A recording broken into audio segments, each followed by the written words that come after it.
that question.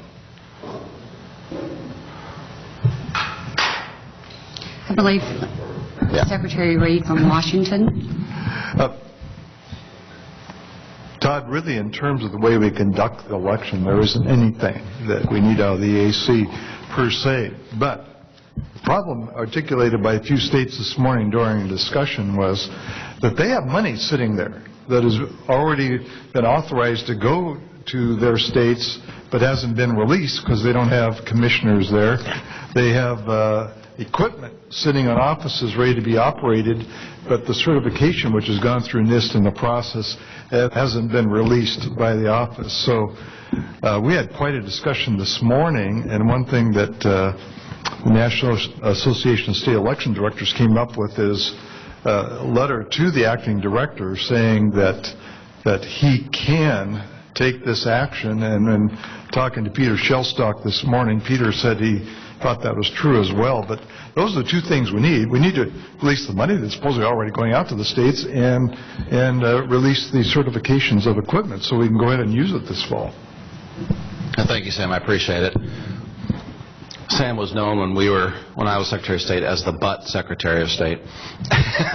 This is good, but no. Appreciate your leadership, Sam.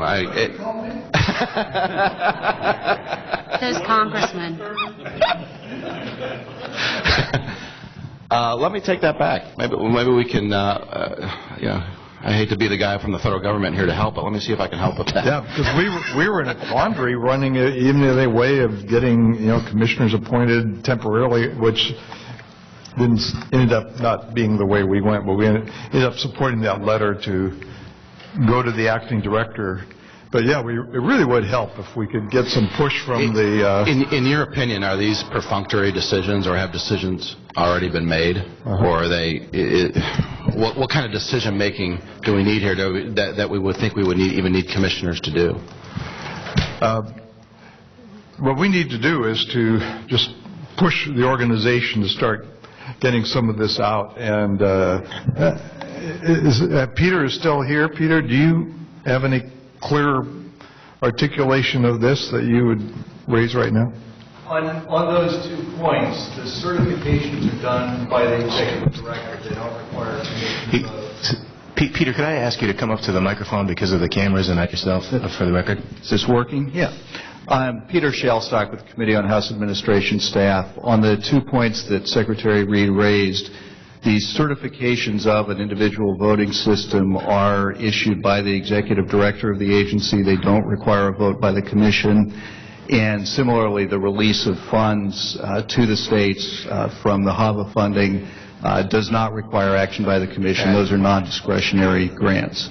So, Secretary Reed, I guess the point of my question is, and I appreciate staff helping out with it, is that these decisions don't require a lot of discretion. Correct. I mean, it's ones or zeros. It's stamped yes or no, basically. I mean, I'm oversimplifying it, but there's a process already in place that we check the line, check off the boxes, and if everything's okay, then the certification's issued or the money's issued. Is that a fair assessment of it? Absolutely. Then I think we need to push to have that done. I think you're exactly right. I don't think we need commissioners necessarily. And I will take that as a task to help. Secretary Brian Kemp from Georgia. Thank you for being here, Congressman. You said a couple of things earlier that I really appreciated. Number one, empowering the states when it comes to a lot of what we're doing. I think most everybody, or all the secretaries, are in agreement on that.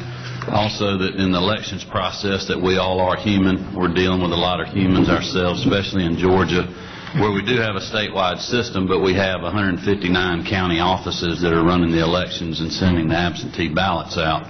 And myself, like Secretary Miller and others, concerning military and overseas ballots, I think it seems like sometimes that I can certainly understand when states are not in compliance while there are people that are upset about that. I would be too. But it's concerning to me that when you have a state that has a ballot there, not to mean that I think we would all agree that every single ballot needs to be counted. We fight for that every day.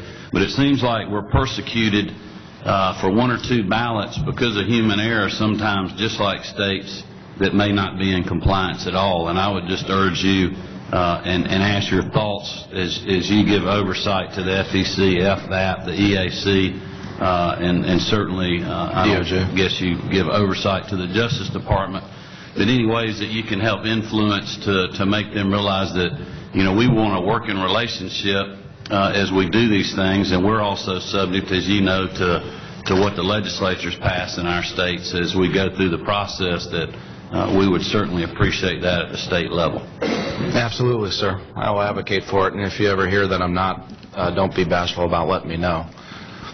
Try not to forget where I came from and want to go back to. Yes, sir.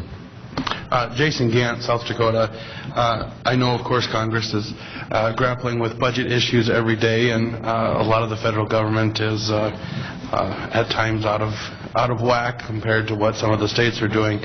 But on that note, with the Help America Vote Act passage back in 2002 and getting everything ready for the 03 and 04, those machines that we've had for disabled folks to make sure that they have access to the ballot box, those systems are now pushing at least 10 elections after this fall and this summer, that there's going to be a problem where some of those systems are going to start failing, which is then going to require states to either use any leftover Help America Vote Act funds, or for now the states to be funding a federal mandate.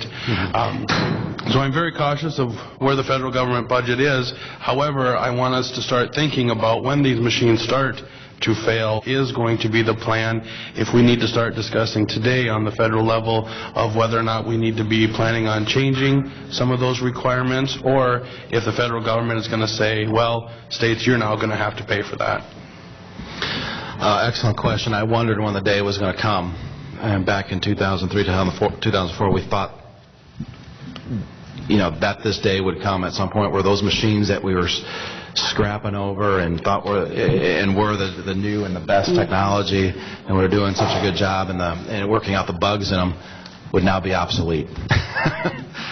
And I think in Indiana they have several more years of life left, but you know, I don't pass that observation on any further than that.